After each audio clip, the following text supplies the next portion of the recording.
어떻게 변할 것인가 하는 부분들에 대해서 말씀을 좀 드리도록 이렇게 하겠습니다. 사실 지금 대학 입시 구조가 고교학점제가 진행이 되면서 어떻게 변하리라고 나와 있는 내용들은 거의 제대로 된 내용들이 없습니다. 여러분들이 실제 지금 준비하는 것처럼 그런데 우리 학부모님들 입장에서는 이 내용을 지금부터 미리 준비를 해 둬야 된다라는 불안감을 가지고 실질적으로 이렇게 이제 고교학점제가 됐었을 때 어떻게 준비를 해야 될지 하는 부분들에 대해서 고민들을 하고 계시는데, 지금까지 결정이 된 정책들, 이런 범주 내에서 말씀을 좀 드리고, 또 그리고 가상을 해서 실제 예를 들어서 수능 같은 경우가 어떤 쪽으로 변화를 가져올 것인지 하는 부분들에 대해서 논의가 되고 있는 내용들을 개괄적으로 말씀을 좀 드릴 수밖에 없는 이런 좀 안타까운 상황이 전개되고 있는데, 이런 부분들에 대해서 말씀을 좀 드리도록 하겠습니다.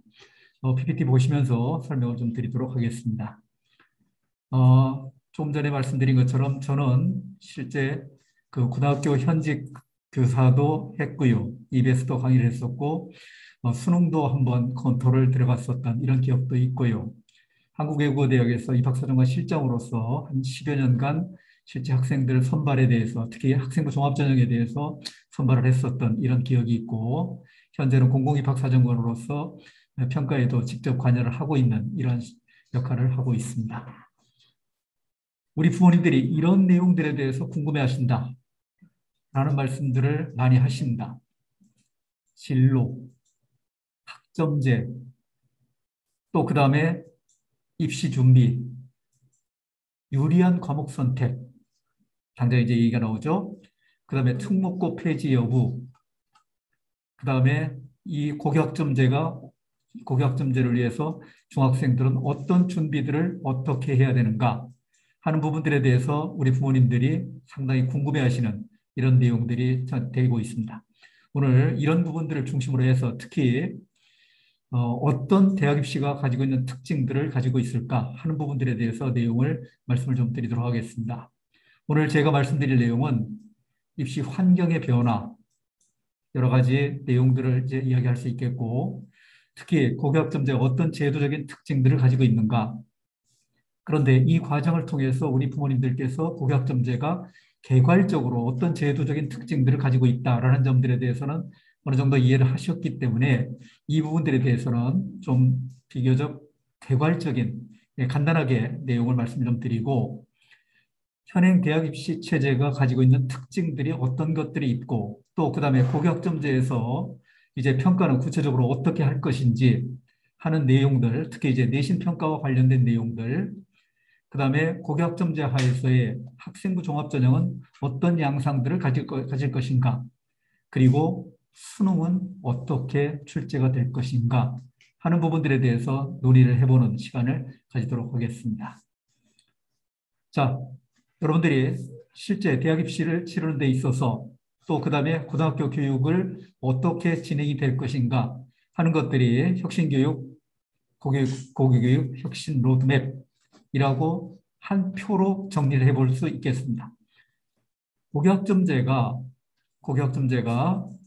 금년도에 나와 있는 내용, 종합계획이 마련이 되고 지금 마이스터고등학교는 어느 정도 도입이 되어 있습니다. 2022년 내년도부터 일반계 고등학교가 단계별로 적용이 돼서 고교학점제가 진행이 되고, 2025년도에 고교학점제가 전면 적용이 되는 이런 특징들을 가지고 있습니다. 연차적으로 어떻게 고교학점제가 진행이 될지, 그런데 평가 제도는 어떻게 변할 것인가, 이 부분이 지금 초등학교 6학년들이 고등학교를 입학할 2025년부터 고교학점제가 제대로 적용이 되게 돼서 2028학년도에 대입 전형이 미래형 수능과 관련해서 미래형 대입제도 개편 방향이 2028년도부터 변화를 가져오게 됩니다. 그 변화의 개편의 방향성을 금년도 하반기에 발표를 하겠다고 그랬는데 아직 발표를 하지 않은 이런 상황이 전개되고 있고요. 그 다음에 개정교육과정이 적용이 돼서 이 교육과정에 따라서 고교학점제도 진행이 되는 걸로 이렇게 나타나고 있는데 개정교육과정의 내용을 보면 2015 개정교육과정이 적용이 돼서 지금 현재 입시를 치르는 학생들, 고등학교 2학년, 3학년 이 학생들 같은 경우는 2015 개정교육과정이 적용이 돼서 입시를 치르고 있습니다. 그런데 2015 개정교육과정의 일부가 총론의 일부가 개정이 돼서 내년도 2022년부터 일부 개정된 교육과정이 고등학교 1학년, 내년도 입학하는 고등학교 1학년부터 적용이 되고 있고요. 그 다음에 2022 개정교육과정이 금년도 후반기, 하반기에 교육과정과 관련된 주요 사항이 발표가 되면서 2022 교육과정이 개정 고시가 되는 것이 내년도에 개정 고시가 됩니다.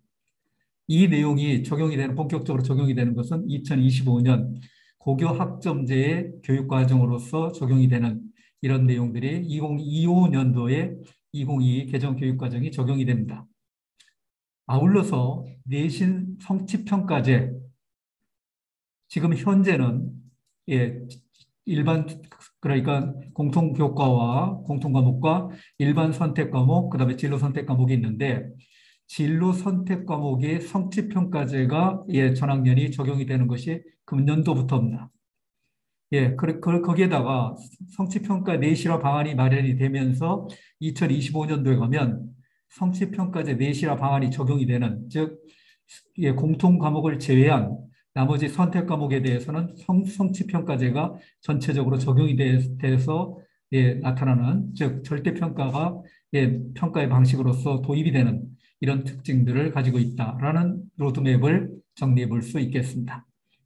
아울러서 2025년도 이후에는 2025년도에 고등학교를 입학하는 학생들부터는 자율고가 폐지가 되죠. 자사고라든지 자공고라든지 그다음에 외국어 고등학교, 국제고등학교가 전체적으로 일반계로 전환이 됩니다. 특목고는 과학고등학교 예술고, 마이스터고, 체육고만 남아있고 나머지 같은 경우는 자사, 자공, 그다음에 외고, 국제고 고등학교가 일반계로 전환이 됩니다. 이 부분에 대해서도 여전히 우리 부모님들께서는 이게 과연 제대로 전환이 되겠느냐라는 부분들에 대해서 논란들이 있지만 현재까지 정부의 정책으로서 결정된 내용으로서는 일반고로 전환이 되게 돼서 고등학교 현장이 일반고, 특목고는 과학고등학교 등의 이런 모습을 가지게 되고 특성화고, 영재학교 이런 쪽으로 해서 일반고로 전환이 되는 이런 특징들을 확인해 볼 수 있습니다. 자, 그러면 우리 고교학점제가 왜 이렇게 논의가 되고 있는 건가 하는 것들을 생각해 본다면 현대 사회의 변화, 4차 산업혁명 이런 내용으로 인해서 우리 사회가 급변하고 있는 모습들을 가지고 있는 상황이 전개되고 있고, 또한 아울러서 실제 저출산으로 인해서 인구 구조가 변화를 가져오고 있는데 학령 인구의 부족 문제, 실제 학령 인구가 부족했었을 때 나타나는 현상들, 상상을 초월하는 현상들이 곳곳에서 등장하고 있습니다. 우리들이 흔히 이제 곳곳 개화 시기에 따라서 대학들이 없어질 것이다 라고 이렇게 이야기를 흔히 하고 있는데, 최근에 벚꽃 개화 시기를 보면 저쪽 남쪽 지방부터 개화가 되는 것이 아니라 전국에서 동시다발로 벚꽃이 개화가 되고 있습니다.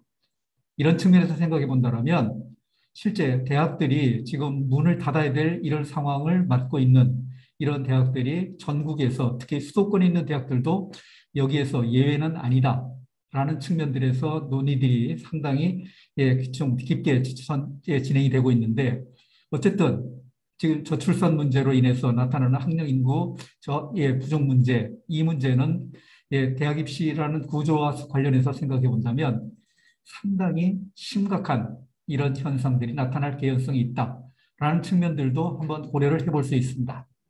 그런데 이런 상황 속에서도 우리 교육의 현실을 보면 성적 경쟁 위주의 하다 보니까는 성적 경쟁 위주의 하다 보니까 획일적인 교육 과정이 적용이 되고 있고, 뿐만 아니라 객관식 문제로서 학생들이 창의력이라든지 이런 내용에 대한 개발보다는 학교 교육의 모습들이 여전히 입시에 종속된 이런 구조를 가지고 있는 모습들을 가지고 있다는 겁니다. 이런 측면에서 본다면 우리 교육은 분명히 개선의 여지를 가지고 있고 방향성을 일정한 학생들이 실제 창의적인 역량들을 갖추고 그다음에 그 내용들을 교육을 통해서 자기주도적인 학습의 모습을 가지고 있는 이런 방향성을 가지고 있는 모습으로서 분명히 변화의 모습을 가지고 있어야 된다라는 측면들과 관련해서 이런 측면에서 이제 논의가 되기 시작한 것이 고교학점제라는 겁니다. 뭐 고교학점제를 정의를 하라면 여기 제시된 것처럼 이렇게 정의가 돼 있는데 이 부분들에 대해서는 너무 말씀들을 많이 들었기 때문에 내용을 더 설명드리지는 않도록 하겠습니다. 왜 학점제인가? 라는 측면들을 생각해 본다면 학생들이 출석만 하게 된다면 출석 일수만 잡으면 졸업을 하는데 아무런 지장이 없는 이런 모습들. 그런데 실제 학생들의 역량들을 살펴본다면 우리 학생들의 모습들 정말로 문제가 있는 이런 상황을 맡고 있는 아이들도 여전히 많이 가지고 있는 이런 특징들을 엿볼 수 있겠고 책임 교육이라는 모습들 그다음에 진로와 적성과 관련된 교육의 모습들 학교 밖이 아닌 교육 과정을 통해서 진로와 관련된 내용을 학생들에게 열어주기 위한 이런 교육의 모습들 그리고 실제 우리 학교 현장에서 살펴본다면 알아듣지도 못하는 수업을 통해서 학생들이 억지로 앉아서 상위권 학생들을 위해서 헌신적인 희생을 하고 있는 이런 모습들도 나타나고 있는 것이 현실적인 모습들이더라. 라는 점들을 통해서 학습 소외 현상을 극복하기 위해서 이런 점들과 관련해서 이제 고교학점제가 논의가 되고 있는 모습들을 가지고 있다라는 점들입니다. 고교학점제형 학사제도가 운영 체계가 어떻게 되고 있다라는 부분들도 잘 알고 계시는 부분들이기 때문에 이런 모습들, 그런데 실제 과거의 학교의 모습들을 살펴본다면 획일적인 교육 과정을 통해서 특히 선생님 중심으로서 수업이 진행이 되는 이런 모습들을 가지고 있고 그다음에 출석 일수만 채우면 졸업을 하는데 아무 지장이 없고 하다 보니까는 학급 중심의 생활이 되고 있는 모습들을 엿볼 수 있었습니다. 그런데 고교 학점제에서의 변화의 모습을 생각해 본다면 학생들이 선택형 교육과정, 2022 개정 교육과정이 본격적으로 적용이 되는데 선택형 교육과정으로서 진로와 적성을 중시하는 이런 측면에서 또 학생들이 개별적으로 개별화된 특징들을 통해서 개인별로 시간표를 자기 스스로 시간표를 짜서 이런 식으로 해서 수업을 진행하는 이런 특징들을 가지고 있고요. 그다음에 출석도 졸업 요건 중에 해당이 되겠지만 일정 부분의 학점을 취득해야지 졸업을 하는 이런 시스템으로서 근본적인 학교 수업의 모습들이 변화를 가져오는 이런 특징들을 가지고 있다는 점. 또한 선택 과목 중심으로 해서 예전같이 학급 중심의 활동이라기보다는 이동 수업으로서 이런 모습들이 다양하게 나타나는 현실적인 특징들을 엿볼 수 있다라는 점들입니다.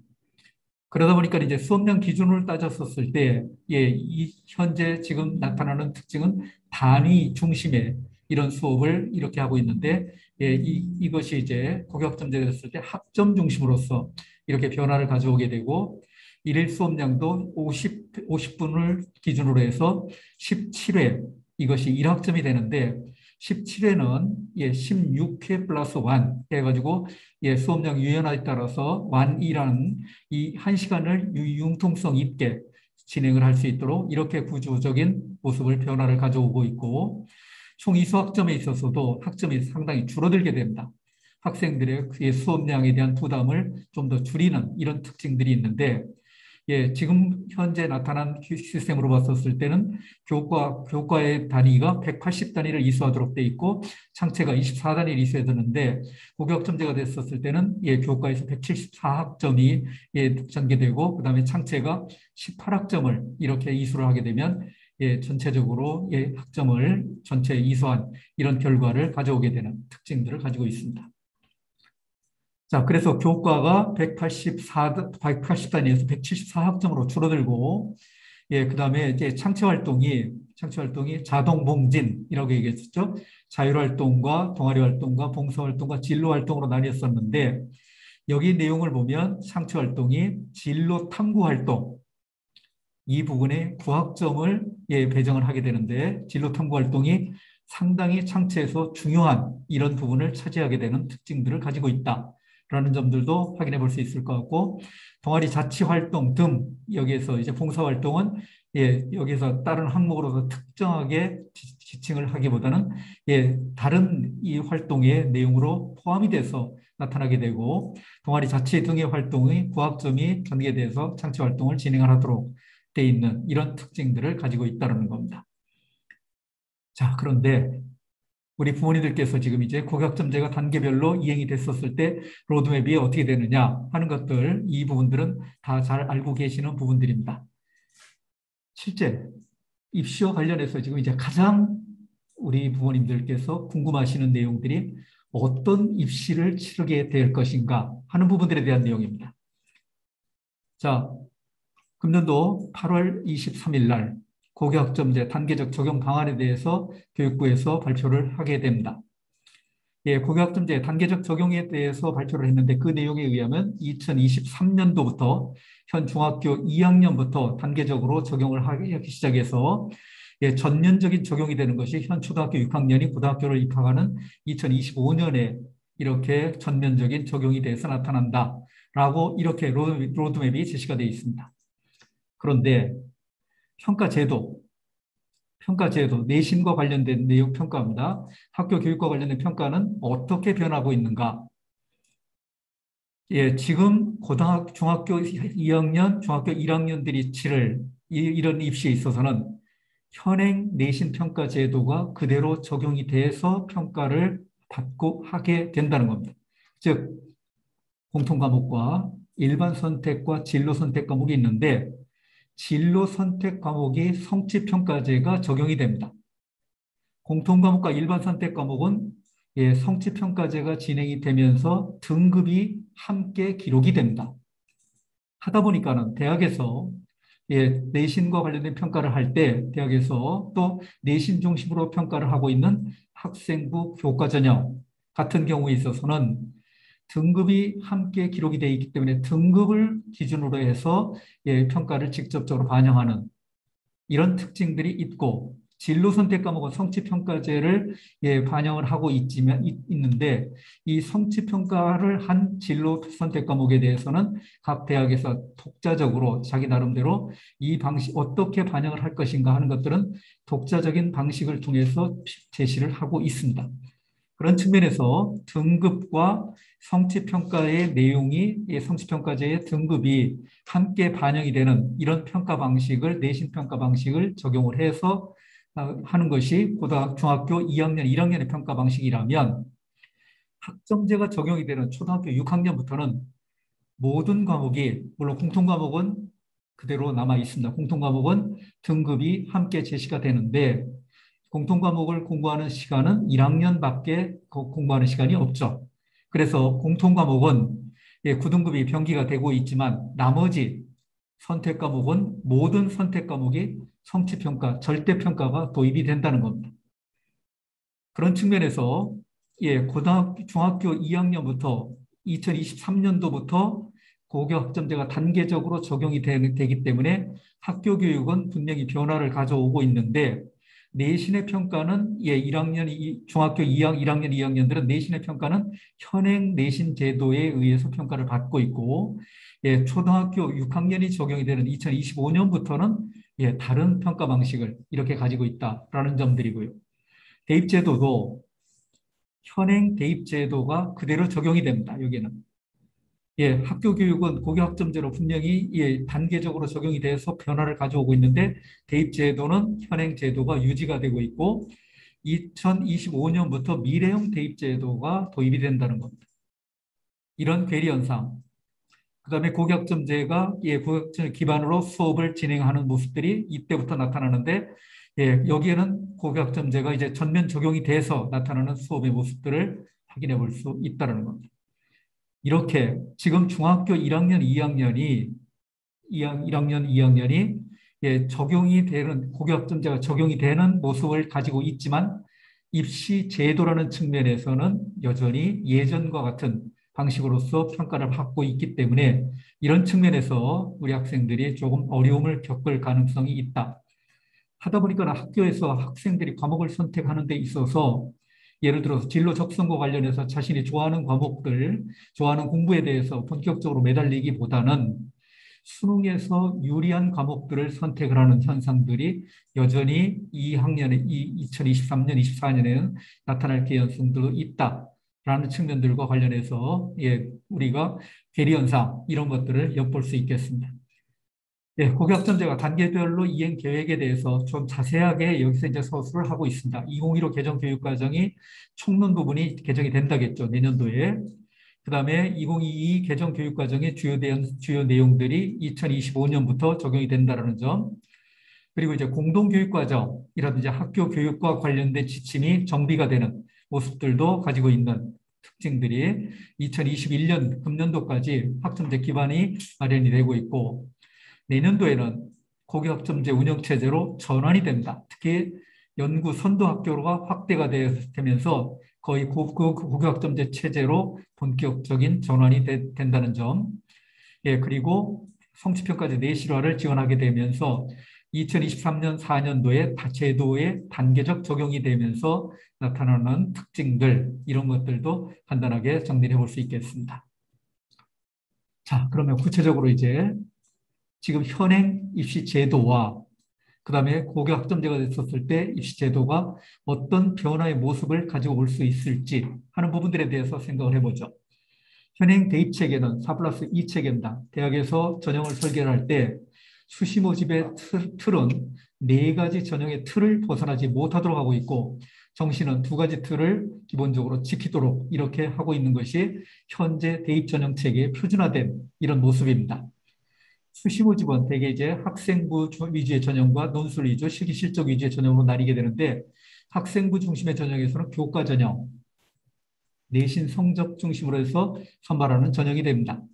교과 중심의 전형이 있고요. 그다음에 이제 교과와 비교과 아울러 여러 가지 다른 장치를 통해서 학생들의 학교 생활을 총체적으로 이해를 해서 이 부분들에 대한 평가를 하고 있는 학생부 종합전형 모습이 등장하고 있고요. 그래서 교과 전형과 종합 전형이 나뉘게 되고, 논술 위주의 전형.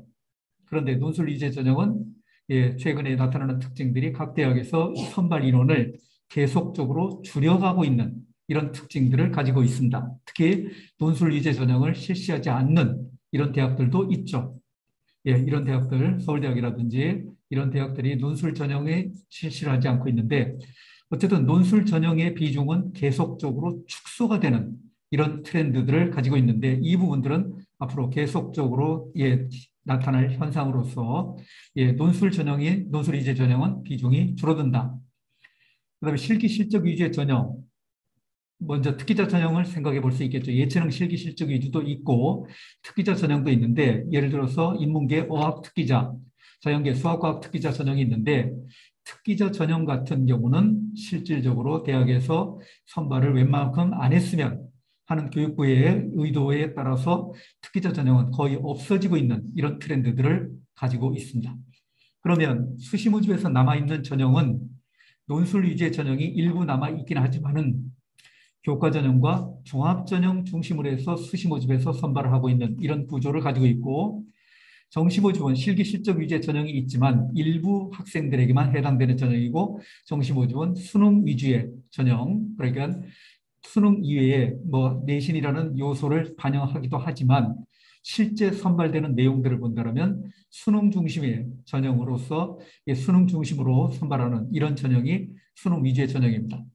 그래서 지금 현행 제도로 살펴본다 하더라도 수시 모집은 학생부 위주의 전형, 정시 모집은 수능 위주의 전형으로서 나뉘게 되는 이런 특징들이 있는데, 학생부 중심의 수시를 강조를 하게 되면, 이런 전형을 강조를 하게 되면 특히 고교교육 정상화 관점에서 접근하는 이런 특징들을 가지고 있는데, 하다 보니까는 수능의 영향력을 축소하기 위해서 절대평가의 도입을 강조하는 입장이 될 수 있죠. 수능 중심으로서, 학생부 중심으로서 선발을 해야 된다고 강조를 특히 하게 되면 수능을 영향력을 좀 줄이기 위해서 절대평가를 해야 된다 하고 또 수능 위주의 전형인 정시 전형의 선발 인원을 좀 더 줄여야 된다라는 관점에서 접근하는 내용들이 될 것이고 수능을 중심으로 해서 수능을 중심으로 한 정시 전형을 강조하는 입장이라면 공정성을 강조하는 입장이 될 것이고 이 수능 확대를 주장하면서 절대평가를 반대하는 상대평가를 확대해야 된다라고 주장하는 이런 관점에서 접근을 해볼 수 있을 겁니다. 그래서 학생부 위주의 전형을 강조하느냐, 수능 중심으로서의 선발을 강조하느냐에 따라서 어떤 특징들, 학생들이 어떻게 준비할 것인가 하는 것 방향성이 달라지는데 어쨌든 현행 제도적인 특징으로 봤을 땐 수시는 학생부 위주, 정시는 수능 중심으로 선발하는 구조가 널리 일반화된 이런 특징들을 가지고 있다라는 점들도 확인해 볼 수 있습니다. 또한 현행 제도 중에서 아까도 말씀드렸지만 2015 개정 교육과정이 평가 체계가 어떻게 되고 있는가? 2015 개정 교육과정에서 특히 진로 선택 과목의 평가 체계가 문제가 된다라고 말씀을 드렸죠. 진로 선택 과목에서 문제가 되는데 2015 개정 교육과정 현행 교육과정에서는 이 공통과목은 등급이 산출이 됩니다. 성취도가 5단계로 주어지지만 아울러서 등급이 산출되기 때문에 대학들은 이 등급을 적극적으로 활용하는 이런 평가 전략을 기본적으로 가질 수밖에 없게 되고요. 그다음에 일반 선택 과목이 있는데 일반 선택 과목도 석차 등급이 산출이 되게 됩니다. 등급이 산출이 되기 때문에 일반 선택 과목까지도 성취도는 5단계가 나타나면서 성취도와 등급이 나타나기 때문에 등급을 반영하는 대학들이 상당수의 대학들이 있고요. 진로 선택 과목 같은 경우는 등급이 산출되지 않습니다. 등급이 산출되지 않고 성취도가 3단계로서 제시가 되는 이런 특징들을 가지고 있습니다. A, B, C로만 제시가 되고 있고 성취도별로 성취 비율 이것들이 제시가 되는 이런 특징들이 있습니다. 하다 보니까는 대학들이 실제 진로 선택 과목 같은 경우는 반영을 할 때 조금 예전과 같이 등급이 나와 있으면 등급만 반영하면 좀 편하게 학생들을 선발할 수 있는데 등급이 제시되지 않기 때문에 성취도만 가지고 이렇게 해서 선발을 하다 보니까는 상당히 어려움들을 느끼고 있고 또 그래서 여러 가지 시뮬레이션을 해보면서 어떤 식으로 우리 학교에서는 이 진로 선택 과목을 반영을 해야겠다라는 것들이 대학마다 편차가 드러나게 되고 심지어 어떤 대학 같은 경우 진로 선택 과목을 내신 평가에서 반영하지 않겠다. 라고 하는 대학들까지도 생겨나는 특징들을 확인해 볼 수 있습니다. 그다음에 이제 전문교과 1 같은 경우는 특목고에서 해당되는 교육과정인데 여기에서는 성취도가 제시가 되고 있고 등급이 제시가 되는 이런 특징들을 가지고 있다라는 점들도 확인해 볼 수 있겠습니다. 이런 고등학교의 학교 교과와 관련해서 성취도 평가를 어떻게 반영하고 있는가 하는 것들과 관련해서 정리를 해볼 수 있고요. 또 그다음에 현행 수능 시스템입니다. 우리 부모님들 지금 뉴스를 통해서 많이 들어보셨죠? 도대체 수학에서 어떤 과목들을 선택하는 것이 유리하게 작용할 것이냐 하는 것과 관련해서 대단히 민감한 반응들을 보이고 계십니다. 왜? 2015 개정 교육과정에 따라서 2022 수능부터 선택형 수능으로서 이렇게 수능이 변화를 가져오고 있고 또한 선택형 수능이 되면서 인문계, 자연계 구분이 없어지는 수능이 되고 있습니다. 하다 보니까는 실제 어떤 과목을 어떻게 선택하느냐에 따라서 유불리 여부가 직접적으로 등장하고 있는 모습들을 가지고 있는데 특히 수학 교과 같은 경우에 확률 통계 미적 기하 중에서 어떤 과목 특히 이제 미적이라든지 기하를 선택하는 학생들이 등급을 받는데 그만큼 유리하다, 불리하다라는 논란들이 상당히 많이 있는 것이 현실입니다. 당연하겠죠. 왜냐하면 예전에는 인문계, 자연계를 구분해서 등급을 산출했었기 때문에 인문계 학생들이 비교적 이제 자연계 학생들보다 수학에서 성적에서 조금 덜 나오는 이런 친구들이 많이 있었기 때문에 인문계에서 등급을 받는 데 있어서 크게 어려움 없이 상위권 등급을 받을 수 있었는데 지금 바뀐 선택형 수능에서는 실제 인문계, 자연계 구별이 없이 수학 등급이 산출되기 때문에 확률 통계를 선택한 학생들, 미적 기하를 선택한 학생들이 전체적으로 함께 등급이 산출되기 때문에 아무래도 미적이라든지 기하를 선택한 자연계 수험생들, 자연계통의 진로를 가지고 있는 수험생들이 가지고 있는 수학 성적이 좀 더 우수하다 보니까는 이 학생들이 상위권 등급을 다 점거하다 보니까는 확률과 통계를 선택한 학생들이 불리한 거 아니냐라고 이런 논란들이 직접적으로 나타나게 됩니다. 그다음에 이제 영어와 한국사는 절대평가를 가지게 되고, 탐구 영역에서도 사탐, 과탐 17개 과목, 17개 과목 중에서 자유롭게 선택할 수 있도록 이렇게 되고 있는데, 물론 서울시내 주요 상위권 대학의 자연계획 같은 경우에 있어서는 과탐과 과탐을 필수적으로 이수를 하고 선택을 해야 되는 이런 뭔가 선택에 있어서도 지정을 하는 이런 특징들을 가지고 있다는 점도 확인해 볼 수 있는데, 어쨌든 2015 개정 교육과정에 따라서 수능이 이렇게 변화를 가져오고 있다라는 점들도 확인해 볼 수 있겠습니다. 그런데 올해 수능이 끝나고 나면 아마 학부모님들, 학생들의 불만이 거의 극에 달할 가능성들이 있다.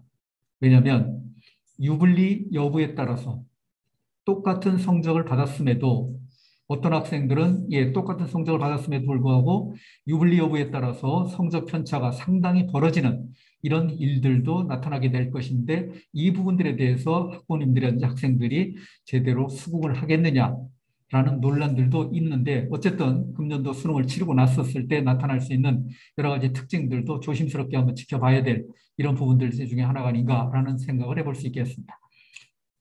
그 다음에 이제 교육과정 편제가 변화를 가져오고 있다. 현재 2015 개정 교육과정에서는 아까 말씀드렸던 것처럼 교육과정이 공통과목과 일반 선택, 진로 선택으로 나뉘게 되고, 전문교육과 1과 관련해서는 특목고, 전문교육과 2는 특성화고교 이렇게 진행이 되는데, 고교학점제가 됐었을 때 교과는 공통과목 그대로 갑니다. 그런데 일반 선택, 진로 선택, 전문교과, 특히 특목고가 일반계로 전환이 된다고 했잖아요. 하다 보니까는 전문계 고등학교가 교육과정이 남아있을 이유가 없죠. 그래서 이 부분이 통합이 돼서 일반 선택, 융합 선택, 진로 선택으로 나뉘게 됩니다. 이게 개정 교육과정이 됐었을 때 선택 과목이 이런 쪽으로 해서 나뉘게 되는 이런 특징들을 가지고 있고, 전문교과는 전문 공통, 일반 실무로 이렇게 나뉘어지게 되는데, 되게 특성화 고등학교와 학생들이 해당이 되는 교육과정임을 엿볼 수 있겠습니다. 그래서 실제 이제 그 고교학점제가 됐었을 때 공통 과목은 대개 1학년 1학기에서 2학기까지 대개 이수를 하게 되고, 여기 1학년 2학기부터 일반 선택, 융합 선택, 진로 선택이 1학년 2학기부터 3학년 2학기까지 이렇게 선택을 하게 되는 과정을 가지게 된다라는 점들입니다. 과목을 이렇게 이제 예시까지 이렇게 할 수 있는데, 어쨌든 선택 과목 체제가 변화를 가져오고 있다라는 점들도 확인해 볼 수 있겠습니다. 자, 그러면 이런 이제 변화의 모습들을 토대로 해서 우리가 이제 우리 학생들이 치를 대학 입시, 특히 고교학점제가 됐었을 때 대학 입시가 어떤 체제로 변화를 가져올 것인가 하는 부분들에 대해서 조심스럽게 한번 예상을 해보고 진단을 해보는 이런 시간을 가져보도록 하겠습니다. 자, 미래 대학 입시 설계에 있어서 전제가 돼야 되는 요소들이 있습니다.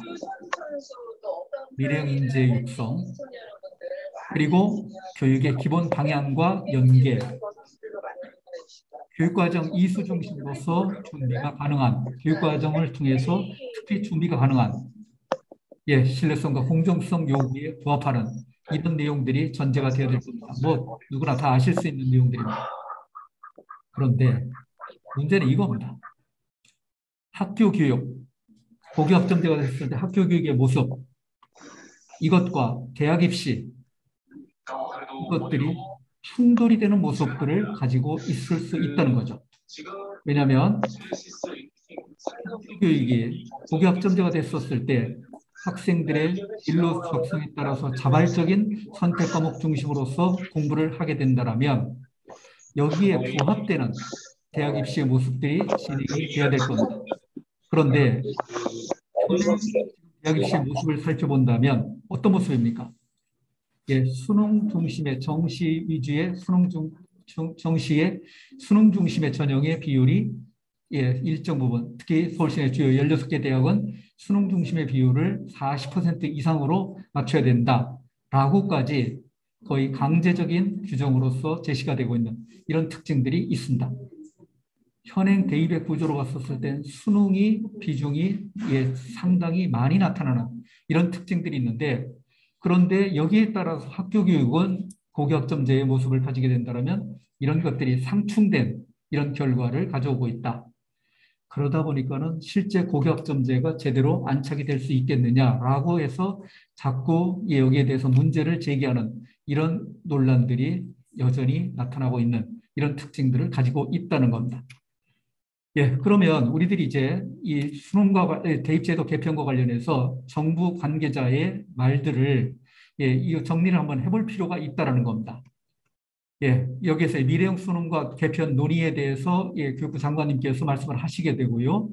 예, 부총리께서 미래형 교육으로의 전환과 미래형 수능 및 대입제도 개편을 착수할 것이다 라고 해서 금년도에 직접 말씀을 하시고요. 그다음에 정책 연구 발주를 하겠다.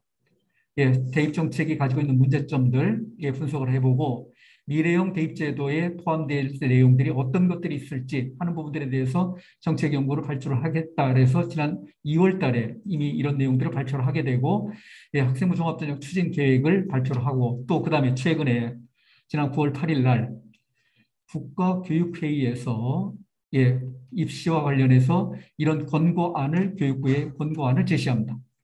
고교학점제를 통해서 이제 소외되지 않는 교육이 이루어지도록 방안을 마련하고 좋습니다. 그 뒤가 핵심입니다. 대학 입시가 교육 활동과 상충되지 않도록 대입 제도를 개선해야 된다라고 이런 쪽으로 권고안을 제시를 해주게 됩니다. 예, 국가교육회에서 권고안을 제시했는데 이거에 대해서 교육부에서는 분명히 어느 정도 답을 내놔야 될 겁니다. 그런 측면에서 대입제도가 분명히 개선의 여지는 가지고 있다. 그런데 그 개선의 여지 방향이 어떤 쪽으로 개선이 될 것인지 하는 부분들에 대해서는 아직 정확하게 이제 발표된 것이 없기 때문에 조심스럽지만 어쨌든 여러 가지 요인들을 함께 고려한 이런 내용들이 대입제도 개선과 관련해서 특히 현행 수능과 관련된 수능 중심의 전형이 이렇게 높은 비중을 차지하고 있는데 이런 부분들에 대한 내용들도 조정이 될 가능성들이 있다라는 점들도 논란 이야기가 전개되고 있는 상황이 되겠습니다. 그래서 이제 대입제도를 변화를 가져올 때 특히 이렇게 인재상의 변천을 가져오게 된다. 특히 인재상의 변천에 따라서 예전에 선발되는 학생들의 특징을 본다면 인재, 이때 제자는 천재 할 때 제목, 천재할 때 그런 영재, 천재 할 때 그 제주 제자 쪽이죠.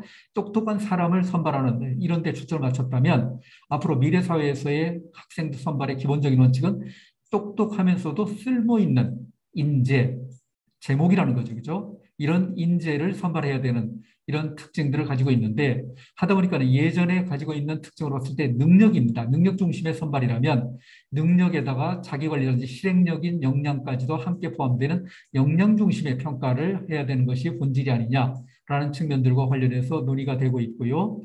그래서 실제 개편된 원칙 같은 경우도 고교학점제의 취지에 부합하는 인재 양성, 창의적 인재죠. 그다음에 고교대학 연계, 학교 교육이 결코 입시에서 괴리 현상이 나타나지 않는, 즉 학교 교육과 입시가 상호 밀접하게 연관성을 가지는 고교대학 연계성이 강화되는 방향성을 가져야 된다는 측면, 또 나름대로 공정성이라든지 신뢰성을 제고하기 위한 대입제도의 모습을 가져와야 된다. 하다 보니까는 새로운 수능 체계가 마련이 돼야 되겠다라는 측면들도 논란들이 되고 있습니다. 자, 그 교육의 변화의, 대학 입시의 변화의 내용들을 다시 한번 간단하게 정리를 해보면, 서울대학을 이야기를 일부러 여기다 정리를 해드렸는데, 서울대학에서는 방향성을 가지고 있기 때문에 입시의 전반적인 방향성과 관련해서 서울대학에서 제시하는 내용들도 상당히 중요한 의미를 가지기 때문에 여기서 정리를 해본 겁니다. 금년도 같은 경우는 작년도, 재작년부터 이제 블라인드 평가를 했었는데, 블라인드 평가가 되고 있고, 학생부 종합전형에서 개정교육과정이 2015가 적용이 되고 있고, 내년도에는 정시 모집에서 교과 이수 가산점을 반영합니다. 고등학교 3학년들이 치를 대학 입시에 서울대학에서는 교과 이수 가산점이라고 해서 어떤 특정 교과를 이수를 하게 되면 1점, 어떤 교과를 이수하게 되면 2점, 이런 식으로 가산점을 반영하게 되는데, 예, 국가 전체로 봤었을 때는 진로선택 성취평가제가 예, 본격적으로 적용이 되고 약대학 학부 모집이 금년도부터 이제 나타나게 되고, 예, 수도권 지역 균형이라든지, 그다음에 선택형 수능, 추천서 폐지, 정시 비율 30% 이상, 이게 이제 40% 이상으로 바뀌는 거고요. 예, 그다음에 사회적 배려 대상자 10%. 그다음에 수도권 대학의 지역 균형 선발을 10% 이상 교과 전형으로 선발하는 것을 권고하고 있는 특징들.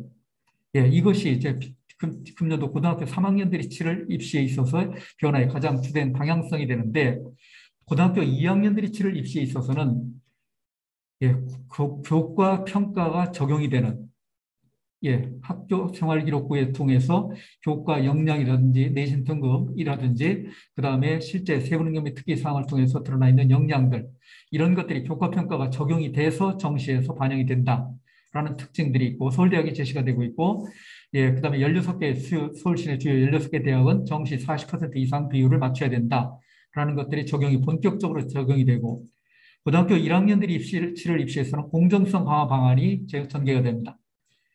예, 공정성 강화 방안이 전개되면서 학생부의 항목들이 상당 부분이 빠져나갑니다. 예, 하다 보니까는 실제 학생부의 내용이 간단하게 정리가 되면서 예, 이런 내용 중심으로 해서 학생부 종합전형 평가가 되고, 그다음에 자기소개서가 폐지가 되는 이런 특징들이 있고, 그다음에 2025년도가 되면 예, 특목 자사고가 일반계로 전환이 되고, 그다음에 2028년도가 되면 고교학점제 도입이 되면서 성취평가제가 적용이 되는 이런 예, 변화 일정도 정리를 해볼 수 있습니다. 그러면 이제 내신 평가부터 어떻게 변할 것인가 하는 부분들에 대해서 내용을 정리를 해보도록 하죠. 학점제하에서의 평가 원칙, 그 다음에 성취평가제 확대 도입, 아까 말씀드렸죠. 성취도 및 추가 정보 산출 문제, 예, 이런 논란들이 있습니다. 자, 진로 선택 과목과 관련된 내용들 다시 한번 정리해봤죠. 예, 고등학교 공통 과목과 일반 선택 과목은 예, 등급이 제시가 되고 있고 현재, 그런데 공통 과목은 등급이 제시가 되면서 선택 과목은 성취도가 A, B, C, D, E로 표시가 된다. 그런데 진로 선택 과목은 지금은 3단계로 표시가 되는데 예, 고교 학점제가 됐었을 때는 진로 선택 과목은 진로 선택이라든지 일반 선택, 융합 선택이 전부 다 성취도가 5단계로 평가가 된다라는 점들이 두드러진 특징이 된다. 그래서 이렇게 나타납니다. 성취평가제 확대에 따라서 과목이 등장하고 있고 학점이 등장하고 있고 원점수 평균 성적이 등장합니다. 그런데 지금은 여기에다가 예, 표준 편차라는 것들이 주어집니다. 표준 편차가 주어지면 대개 이 학교가 어떤 학교라는 특징들이 드러나게 됩니다. 표준 편차가 적게 나타나는 학교들 같은 경우는 비교적 동질 집단의 학생들이 모여져 있는 그룹이라는 거, 이런 정보들도 제시가 되는데 이 표준 편차가 정보가 없어집니다. 예, 그다음에 성취도가 제시가 되고 A, B, C, D, E 했을 때 성취도가 주어지고 수강자 숫자가 주어지고 성취도별 학생의 비율, 이런 것들이 옆에다 제시가 됩니다. 이것이 성취평가제에 따라서 성적이 이렇게 이제 기재가 돼서 예, 대학의 자료로서 넘어오게 된다라는 점들도 확인해 볼 수 있겠고요. 하다 보니까는 내신을 평가하는 원칙은 이런 원칙에 의해서 평가가 되는데, 자, 이런 내용만 가지고 지금 말씀드렸던 것처럼 원점수, 과목 평균, 성취도, 학생 비율, 요거만 가지고 전형 자료로서 활용하도록 이렇게 돼 있는 것이 현재 나타나는 모습입니다. 그런데 대학의 입장에서는 요 자료를 주어지게 되면 이것도 이제 성취도 대입 제공 방안과 관련해서 예, 거론들이 됐었던 내용들인데, 성취도별 평균 성적 이것까지만 주어지게 되면 대학에서는 어느 정도까지 이 학생의 수준이 예, 등급을 비록 제시는 하지 않았지만 어느 정도 학생이다라는 것들을 평가할 수 있는 내용이기 때문에 이 부분에서 이런 자료를 좀 더 제공해 줘야 되지 않느냐라고 요구가 하고 있는데 교육부에서는 이 자료를 제시하기보다는 현재까지는 여기까지 요 성취도별 학생 비율까지 제시를 해주는 걸로 이렇게 되어 있습니다. 요 내용을 토대로 해서 예, 1학년 때 공통 과목과 요 2학년 때, 3학년 때 일반 선택 과목을 요런 자료를 토대로 해서 내신을 평가해야 되는 겁니다.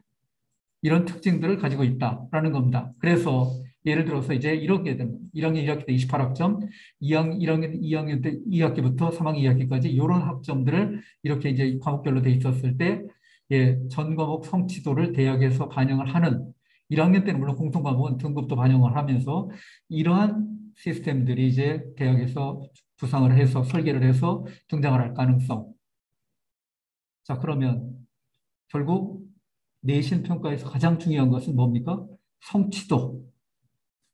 A라는 성취도, B, C, D가 있는데 A라는 성취도를 받기 위해서 예, 좀 더 노력하는 이런 모습들.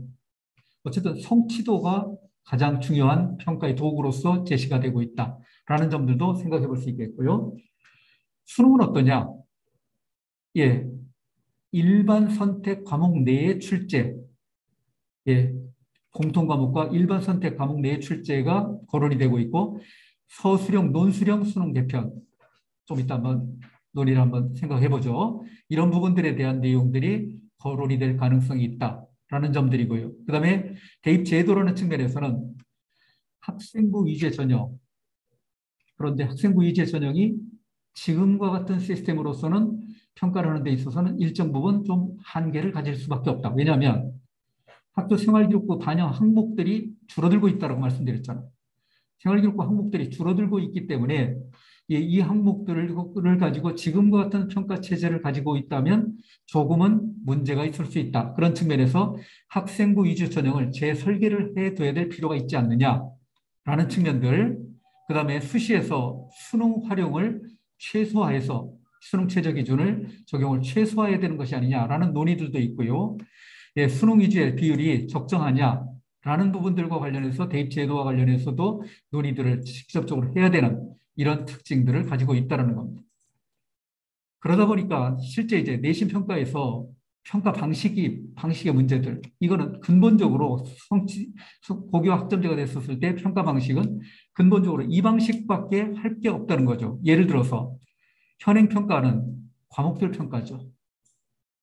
그래서 그 학교를 재학하고 있는 같은 학년이 이루어지고 있는 같은 학년의 학생들에게 동일한 평가 자료를 통해서 평가해서 거기서 등급이라든지 성적을 산출하는 이런 방식입니다. 즉 과목별로 상대 평가를 통해서 성적을 산출하고 있는 방식입니다. 그런데 만약에 이게 고교학점제가 됐었을 경우에는 선생님별로 다르게 내신이 산출이 돼야 되죠. 대학처럼.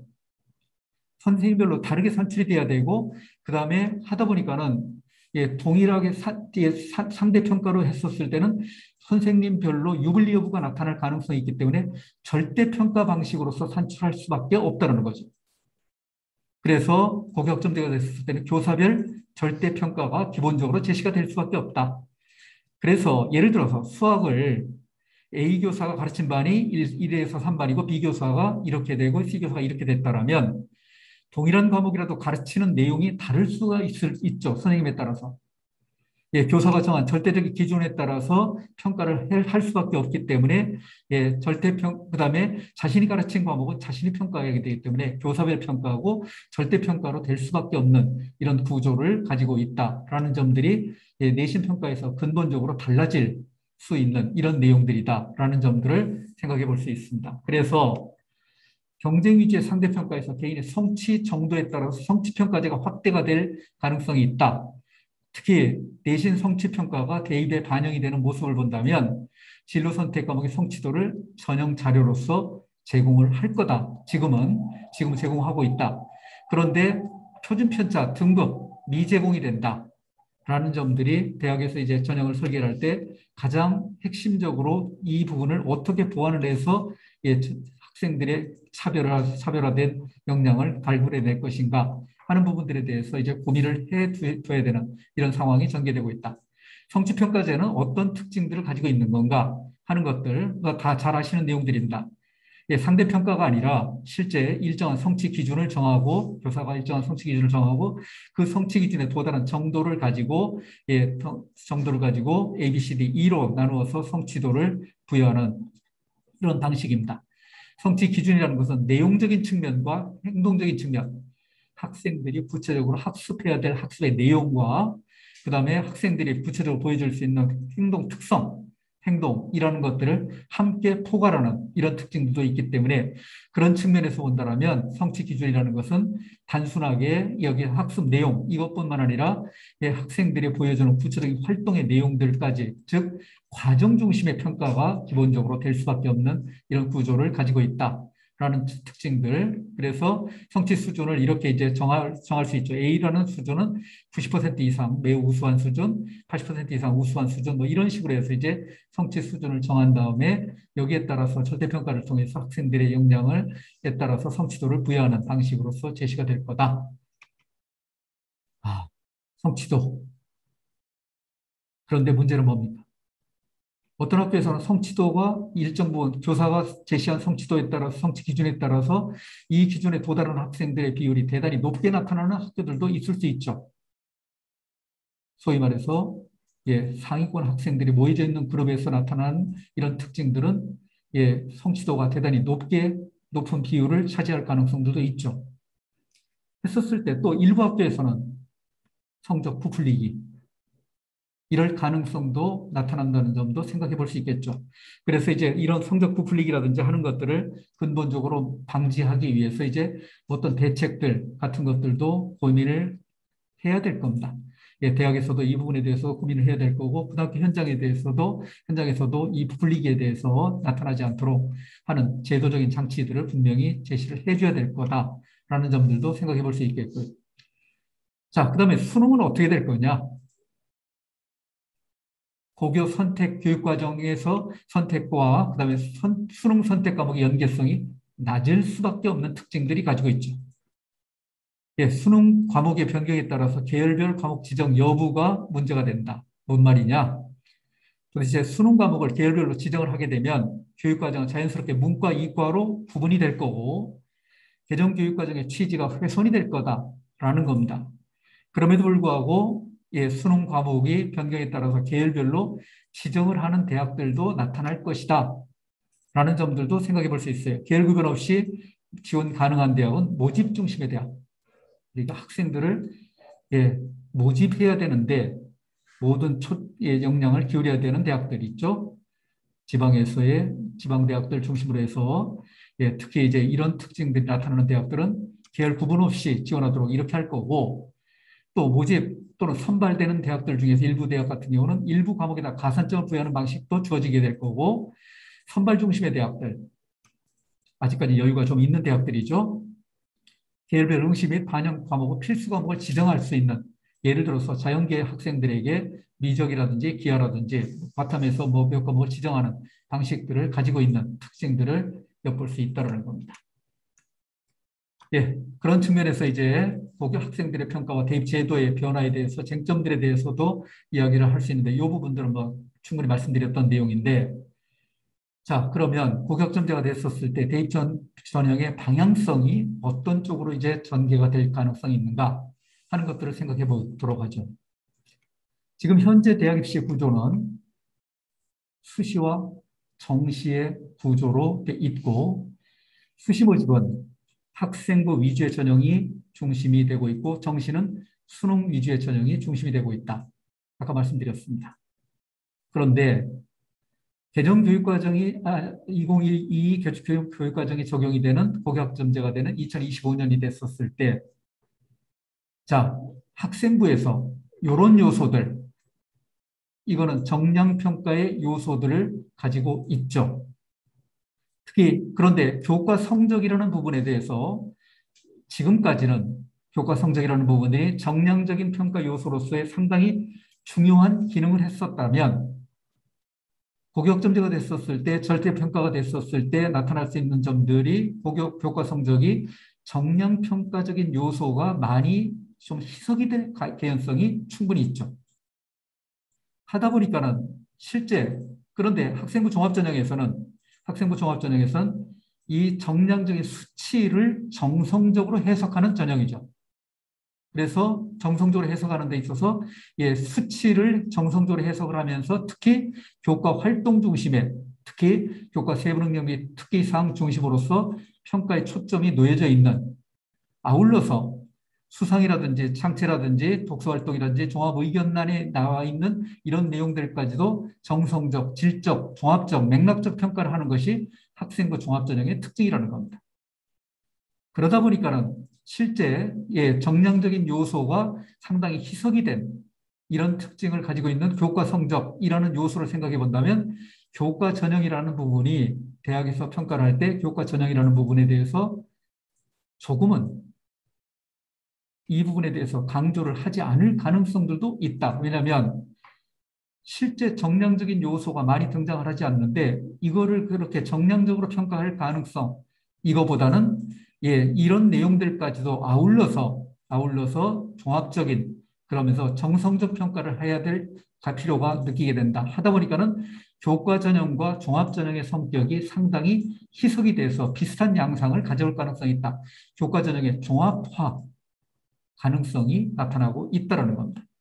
특히 2015 개정교육과정이 적용이 되고 2022 개정교육과정이 적용이 되면서 나타나는 학교 현장의 모습에 대해서 살펴본다면 참여형 수업, 학생들이 토론식이라든지 발표식 이렇게 여러 가지 다양한 참여식 수업의 모습들이 일반화되고 있고 그다음에 학생들의 교과 선택권이 확대가 되고 있고 이런 모습들이 고교학점제의 모습인데 이런 것과 관련해서 종합전형도 가지고 있는 특징들이 특히 비교과라는 요소가 상당 부분이 사라지면서 종합전형이라는 요소가 교과 요소, 특히 교과 발달 사항에 드러나 있는 성취도와 아울러서 교과 세부 능력 및 특기 사항에 드러나 있는 교육 활동의 모습들이 직접적으로 핵심적인 평가 요소로서 좀 더 부각이 될 가능성이 있다.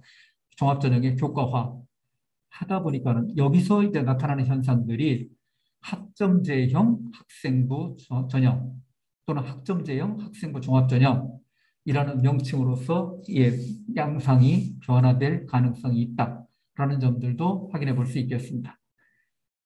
그래서 실제 교과전형이라는 것들을 생각해 본다면 지금 경우 같은 경우는 교육과정은 바뀌었지만 성적체제는 기존과 비슷하죠. 그런데 2022학년도의 경우에는 이런 변화가 불가피하고 장기적으로는 학점제 도입했을 때 전면적으로 변화가 발생을 하게 되는데 물론 쟁점들도 여러 가지가 있습니다. 선택과정 중심의 체계가 학년별 반영 비율은 어떻게 할 거냐. 그다음에 공통과목과 선택과목 간의 반영 비율은 얼마나 잡을 것이며 일반 선택과 진로 선택 간의 비중을 어떻게 잡을 것이고 또 졸업생과 재학생들의 성적이 나오는 구조가 생활기록부 기재 내용이 달라지고 있는데 이 부분에 대해서 어떻게 반영할 것인가 하는 점들 여러 가지 논란들이 쟁점들이 있지만 이런 부분과 관련해서 교과 전형도 정량평가로서 요소를 가지고 있지만 어쨌든 정량적인 요소가 상당히 희석이 된 이런 특징들을 확인해 볼 수 있었다. 종합전형 같은 경우도 학생부 기록의 내용이라든지 제공되는 자료가 상당 부분이 변화를 가져오고 있기 때문에 실제 정성평가를 하는 데 있어서 정성평가를 하는 데 있어서도 학생부 종합전형에서도 특히 교과라는 요소, 교과와 관련된 근본적인 학업 역량이라는 요소가 상대적으로 대단히 높은 비중을 차지하면서 강조가 될 가능성들이 있다. 하다 보니까 비교과 활동이라는 부분들이 약해지다 보니까는 실제 비교과 활동을 해야 될 필요가 있을까라는 논란들까지 나타나고 있는 것이 현실적인 모습이다라는 모습들도 생각해 볼 수 있겠습니다. 쟁점들도 여러 가지 쟁점도 있는데 특히 이제 학생들이 어떤 과목을 선택하는 것이 어떻게 유리할 것이냐 하는 것과 관련해서 학종이 우선인가 또는 수능이 우선인가에 따라서 선택 과목들이 달라질 텐데 이런 부분들과 관련해서도 논란들이 이제 앞으로도 계속 나타날 수 있는 이런 특징들인데 하다 보니까 학생부 종합전형이 이런 쪽으로 이제 변화를 가져올 것이다. 지금은 학생부 종합전형인데 교과 활동 중심으로서 평가에 초점이 있다면 학점제형 종합전형에서는 학생들의 교과 선택이라는 요소와 교과 활동이라는 요소가 특히 강조가 돼서 나타날 특징들이라는 점도 생각해 볼 수 있겠습니다. 자, 그래서 개정 교육과정에 따라서 이제 대입 평가 활용 방식과 관련해서 2022부터 24까지 진로 선택 과목을 제외하고 기존의 정량평가 공식을 활용해서 선발한다. 이런 점들, 2025 이후에는 이제 교과 전형의 제한적 운영이 될 가능성이 있다라는 점들도 있고요. 학생부 위주의 전형, 수능 위주의 전형, 수능 위주의 전형 좀 이따 살펴보도록 합니다. 뭐 지금 대학에서 개정 교육과정에 따라서 어떻게 공부를 해야 되느냐 하는 점들과 관련해서 여러 가지 이제 제시를 해주고 있는 내용들이 있는데 이런 부분들도 참고로 한번 확인을 해보고요.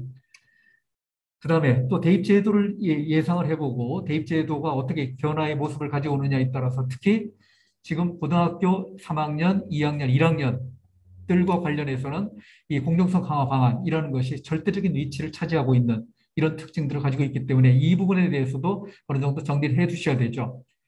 학생부 기재 항목이 축소가 됐는데 고등학교 1학년들이 치를 입시에 있어서는 대폭적인 축소죠. 뿐만 아니라 자소서가 개선이 되고 있는데 1학년부터는 폐지가 되고 있고, 그다음에 블라인드 평가가 전개되고 있고, 그다음에 정시 전형에서 40% 이상으로 조기 달성, 뭐 금년도부터도 웬만하면 40%로 맞춰라라고 교육부에서 이제 권고하고 있는 내용들인데 고등학교 1학년부터는 40% 의무적으로 맞춰야 되는 이런 특징들도 가지고 있다라는 점들입니다. 학생부가 이렇게 변합니다. 고등학교 이거 졸업생들이고요. 고등학교 3학년들인데 수상이 한 개만 대학에 반영이 되고 있고 상체에서도 동아리 활동도 자율동아리가 하나만 제시가 되고 있고 그다음에 그것도 성격을 30자로 쓸 수밖에 없기 때문에 실제 자율동아리 같은 경우는 별 평가에서 거의 반영이 되지 않을 가능성이 있고요. 방과후 수업 같은 경우도 기록을 하지 못하도록 돼 있는데 자소서는 반영이 되는 학교들도 있고 반영이 안 되는 학교들도 있는데 고등학교 1학년들이 치를 입시에서는 자율활동, 정규 동아리, 자율동아리 없어집니다. 그 다음에 학교 봉사활동, 특히 교내 봉사만 인정을 합니다. 교육봉사 다 없어지고요. 진로활동, 그 다음에 독서활동도 기록이 남아있지 않고 수상 경력도 사라지게 됩니다. 교과와 교과 세우는 경비 특이사항, 그 다음에 종합의견. 이런 쪽으로 해서 변화를 가져오고 있다. 학교 생활기록부가 대단히 단순화되고 있다라는 점들을 확인해 볼 수 있는데 이 말을 바꿔드리면 예전에는 평가에서 그렇게 중요성을 가지지 못했던 항목들도 남아있는 항목들이 줄어들기 때문에 평가에서 상당히 중요한 의미를 지닐 가능성들도 있다라는 점들도 확인해 볼 수 있겠습니다. 이런 특징들을 정리해 볼 수 있겠는데 아까 말씀드렸다시피 교과 활동 해야 될까 말아야 될까 이 부분에 대해서 이제 고심을 하시는 학생들도 있다는 겁니다. 근데 수상 경력 고등학교 1학년들 전형 자료 미반영 그럼 수상 의미 없어지죠.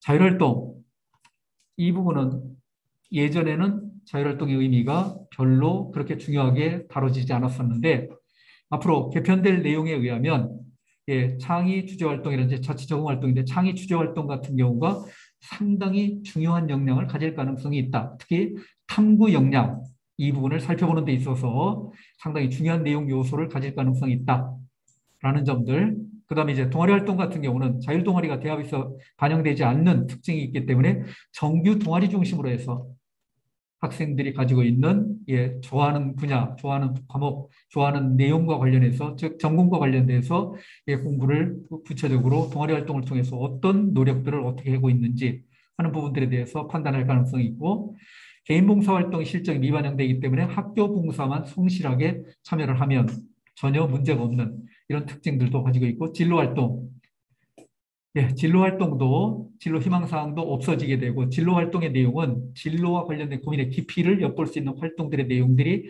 제시가 되는데 진로 탐색은 이 진로 탐색의 모습들 특히 개별화된 노력들 이런 것들은 여전히 중요한 의미를 가질 가능성이 있고 가장 중요한 의미를 지니는 것은 교과 세특이죠. 교과 세특은 역시 여전히 중요한 이런 입장에서 평가를 할 가능성이 있고 그다음에 독서활동도 미반영이 된다. 그런데 독서활동의 내용은 미반영이 되고 있지만은 결국은 교과 세부능력의 특기사항에서 독서활동의 내용은 여전히 반영이 되고 있기 때문에 독서의 내용을 통해서 지적 호기심을 계속적으로 어떻게 확충시킨다든지 그다음에 좋아하는 분야, 관심 분야에 대해서 깊이 있는 역량을 가지기 위해서는 독서활동은 꾸준히 해 나가야 된다라는 점도 생각해 볼 수 있는데 교과활동 하라는 거냐 말아야 되는 거냐 수업에 집중하라는 메시지죠. 수업의 연장선상 속에서 예, 비교과 활동, 특히 창체 활동 같은 경우는 근본적으로 예, 핵심적으로 노력들을 해둬야 되는 것은 기본이고요. 선택과 집중을 통해서 이렇게 접근해 들어가는 것이 필요하겠다. 그다음에 이제 어떤 점에 맞추어서 평가를 하느냐, 대학에서 이런 내용들은 나중에 다시 한번 읽어보시도록 하면 됩니다. 뭐 특히 이런 부분들에 대해서 교과와 관련해서 이 학생이 가지고 있는 어떤 태도와 예, 탐구의 모습, 예, 그다음에 성취의 내용들, 예, 그다음에 교과와 관련해서 예, 일정 수준의 내용에 도달하기 위해서 학생들이 어떤 노력들을 어떻게 하고 있고 수업을 어떻게 진행을 하고 있는 모습들을 가지고 있는지 하는 것들이 등장하고 있다라는 겁니다. 예, 그래서 실제 이제 학생부 종합전형에서는 학교 생활기록부 전 영역은 재학 기간 중의 교육활동 계획을 객관적 근거에서 구체적으로 입력하되 개인의 특성이 나타나도록 이겁니다. 예, 이렇게 쓰시는 기록들이 있어요. 이렇게 쓰시는 기록들이 있는데 결국은 이런 기록들은 뭡니까?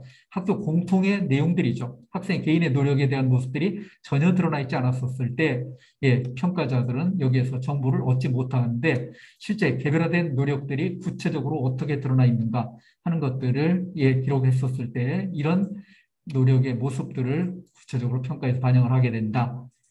그리고 실질적으로 학교 생활 기록부 전체적인 맥락을 통해서 진정성을 통해서 고려를 하면서 상호 연결 고리를 가지고 해석을 해서 평가를 하게 된다라는 점들도 확인해 볼 수 있겠습니다.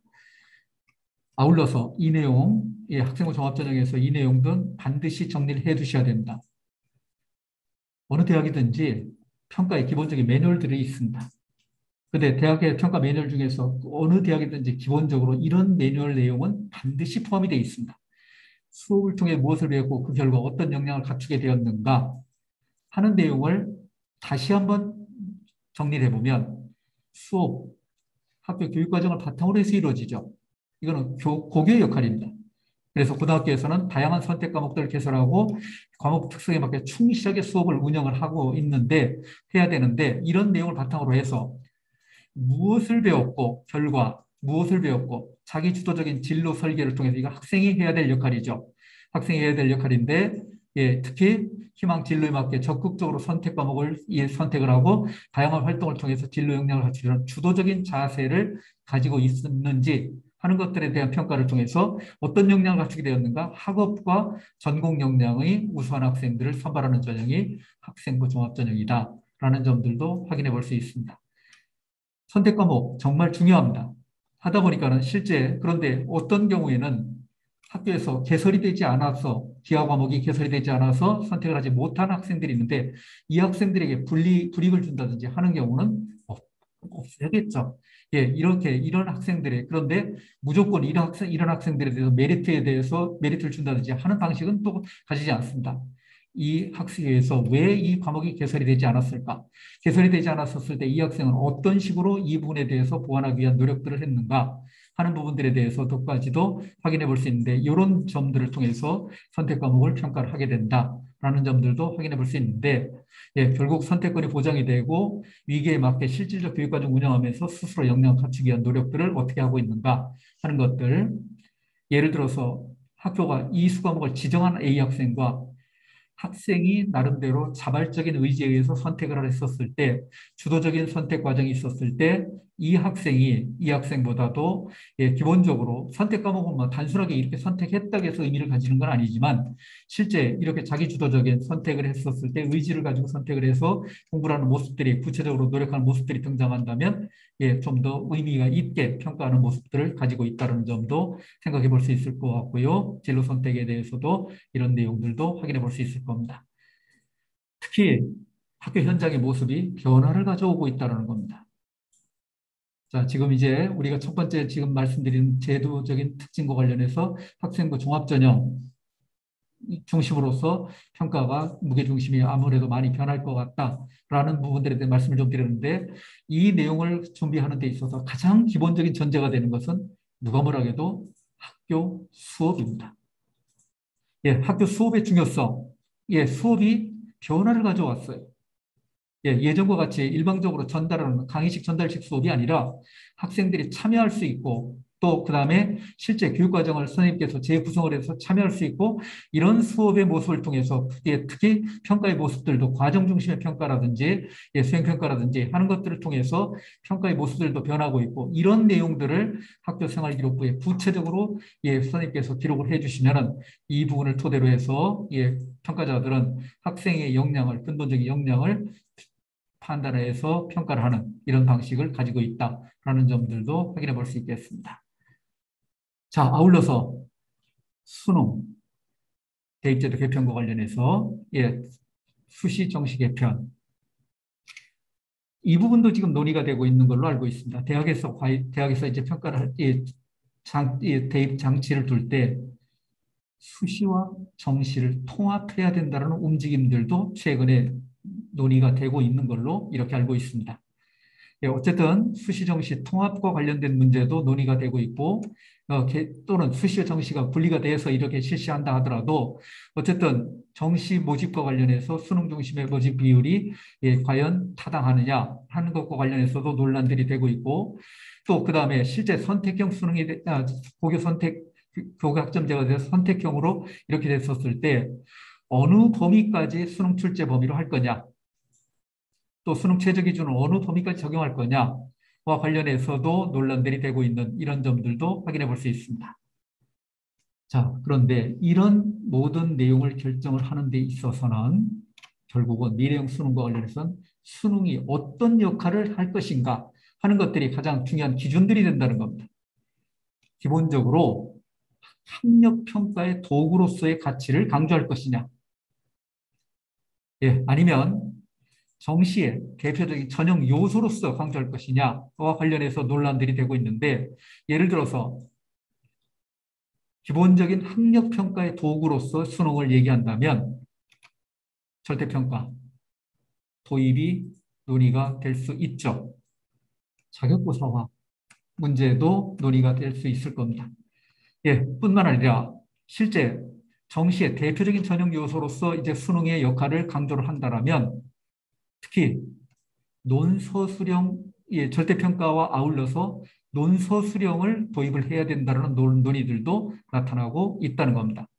그런 측면에서 지금 현재 논의되고 있는 내용들은 수능 완투 체제, 수능 완은 절대평가로서 자격고사와 많은 학생들은 수능 완만 치러도 되는 걸로 되고 있고 수능 2는 정시 전형을 위해서 핵심적인 요소로서 수능 2는 논소 수령 수능으로서 이렇게 도입을 해야 되는 것이 아닌가라는 논의들이 되고 있는데 여전히 논란들이 대단히 많습니다.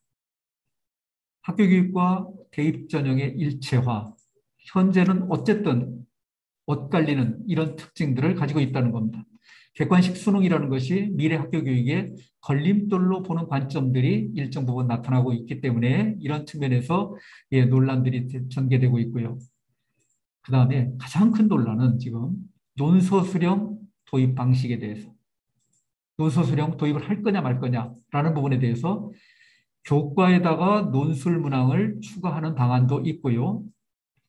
학교에서 교과에다 서술형 문항을 추가하는 문항을 추가하는 방안도 있고 논술 과목을 별도로 운영해야 된다라는 측면들도 논의가 되고 있고요. 그다음에 교과만 이렇게 운영하는 방식들도 있을 겁니다.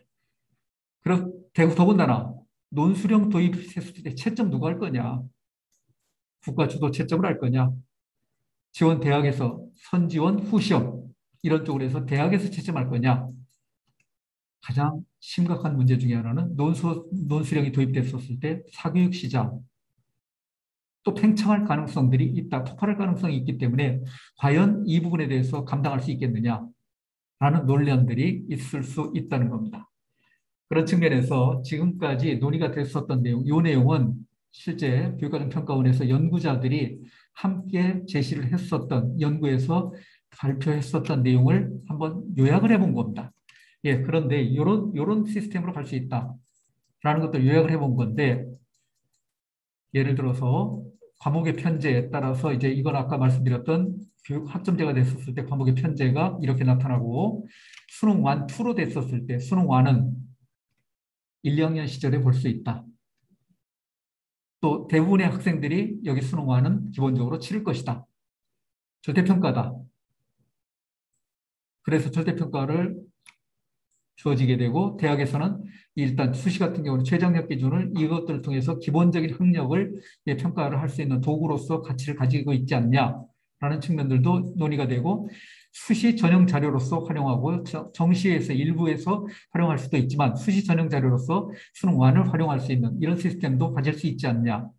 수능2는 고등학교 3학년 현행 지금 치는 이런 시기에 수능2를 치를 수 있겠고 필요한 학생만 응시하고 그다음에 상대평가와 절대평가 어떤 평가 방식을 가질 거냐라는 부분에 대해서 논의들이 전개될 수 있겠고 정시 전형 자료로서 활용을 하게 되는 이런 점들도 있을 수 있고 또 수능을 아예 없애는 방안 이것들도 나타나고 있는 이런 특징들이 있는데 어쨌든 이런 수능 1, 2로 이렇게 분리를 해서 치르는 방안들에 대해서 논의들이 되고 있습니다. 그런데 이 1, 2 체제 수능 일반 응시에서 전반적인 부담이 좀 더 줄어들게 되는 대부분의 학생들은 수능 1을 치르게 된다. 그런데 상위권 대학에서 수능 2를 요구하게 되면 이 수능 1만 끝나겠습니까? 결코 이게 만만치 않을 거예요.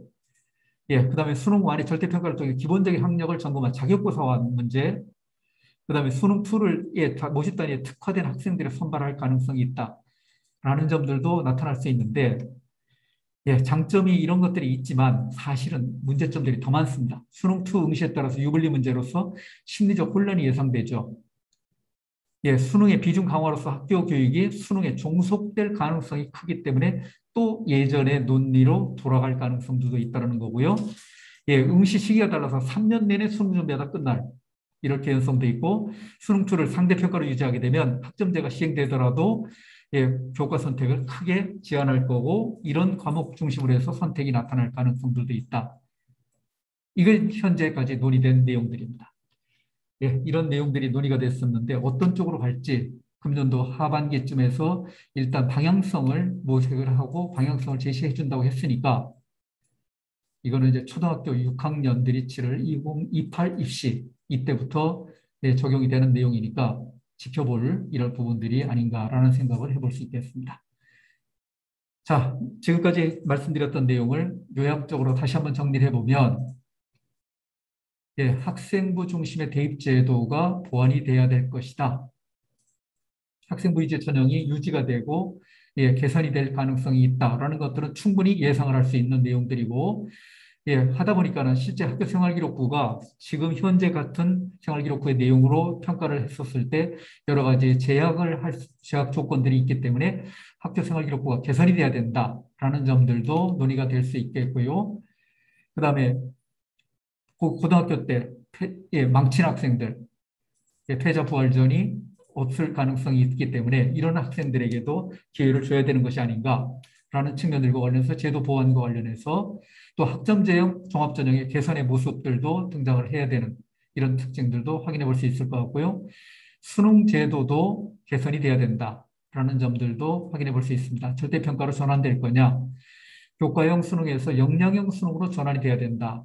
예, 아무래도 학력평가형, 교과형 수능이 이렇게 상당 부분이 성격이 변질이 됐는데 역량형 수능으로서 실제적으로 전환이 돼야 되는 것이 아닌가.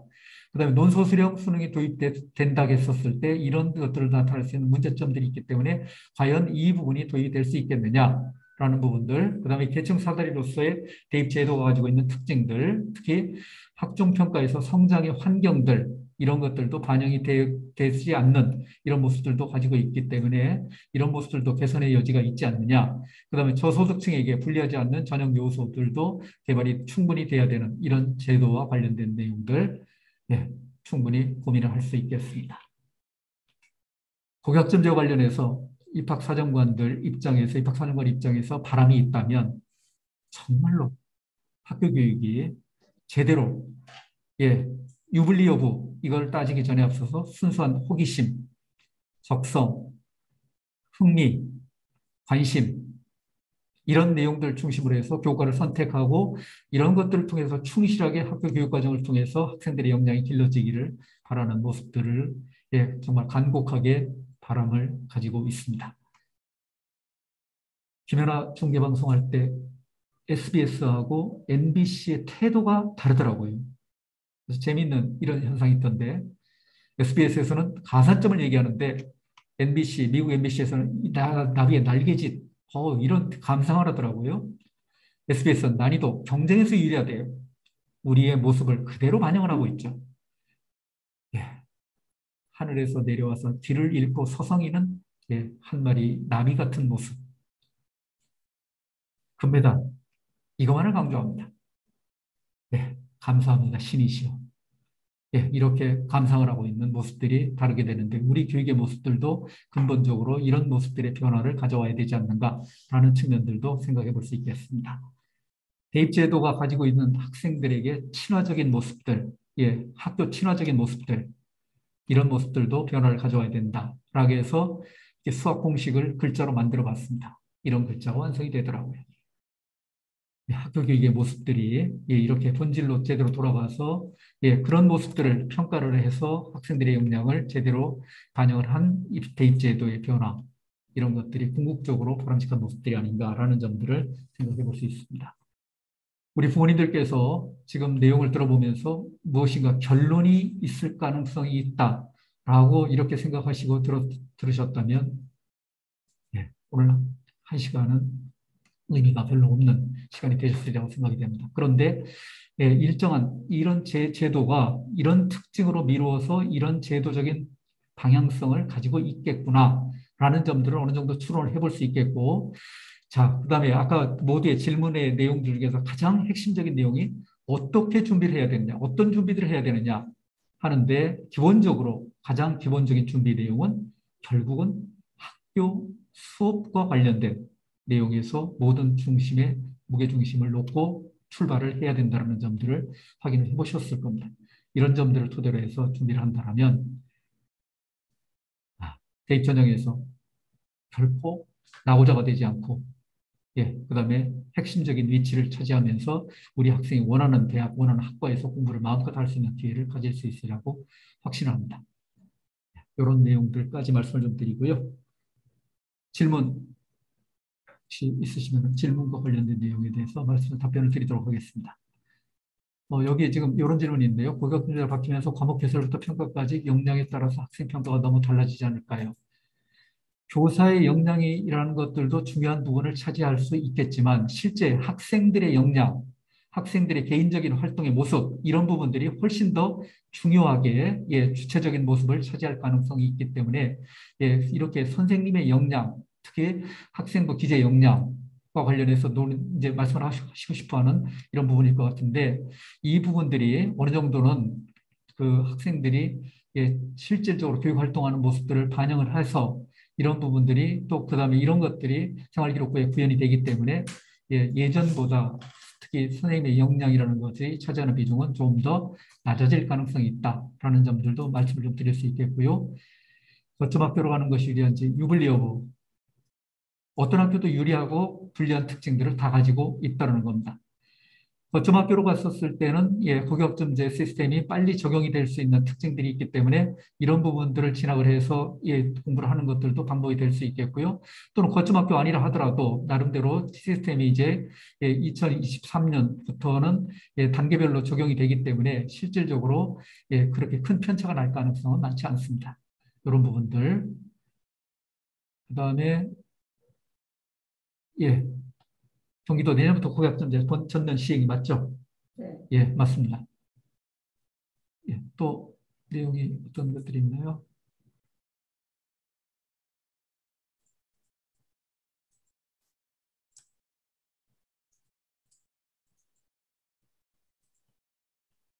예. 자료 공유해 드리나요? 예, 공유하겠습니다. 자료는 우리 성남교육지원청에 자료를 드리도록 하겠습니다. 그래서 공유하셔도 좋습니다. 단지 여러분들, 우리 부모님들께서 오늘 보시고 그냥 그 차원에서 너무 밖으로 많이 놔둘 가능성은 이런 것들은 좀 지양해 주시기 부탁드리겠습니다.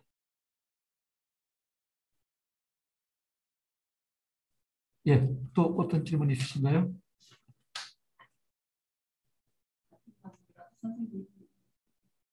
예, 같은 과목이라도 선생님이 다른 시험을 볼 수 있게 되죠. 고교 학점제가 되면은 예, 교사별 평가가 되기 때문에 이럴 수 있다라는 겁니다. 그런데 학교 현장에서 이제 이 모습도 어떻게 변할지 모르겠습니다. 그런데 예, 학교 현장에서는 뭐 공통 시험을 치른다든지 하는 것들을 통해서 예, 객관적으로 성적을 산출해야 된다라고 생각하시는 분들도 있을 수 있는데 일단 같은 과목의 선생님들이 예, 같은 과목이라도 선생님이 다르면은 다르게 평가해야 되는 것이 원칙이죠. 예, 성취도 평가이기 때문에 가능한 겁니다. 대입제도는 언제쯤 확정 발표되나요? 2024년도에 발표되도록 되어 있습니다. 2024년도에 발표가 되기 때문에 예, 2025년에 고등학교를 입학할 학생들이 예, 치를 대학 입시가 어떻게 된다는 걸 2024년에 발표하게 되기 때문에 예, 준비하는 데는 뭐 크게 문제는 없습니다. 학교 공감 문제는 제가 이따가 예, 예, 예. 제도적인 측면이 있고요. 논술형 문제 평가는 평가하는 분에 따라서 예, 상대적 입장, 예, 이게 이제 평가의 객관성 문제죠. 대학에서도 여전히 평가의 객관성과 관련해서 공정성과 관련해서 평가가 제대로 되고 있느냐 하는 부분들에 대해서는 논란의 여지가 있는데 이런 만약에 논술형, 서술형이 도입이 된다면 이 부분에 대해서 객관성을 확보하기 위한 제도적인 장치들이 분명히 강구가 될 겁니다. 여러 개 안들이 제시가 될 수 있을 텐데 뭐 상대적인 이런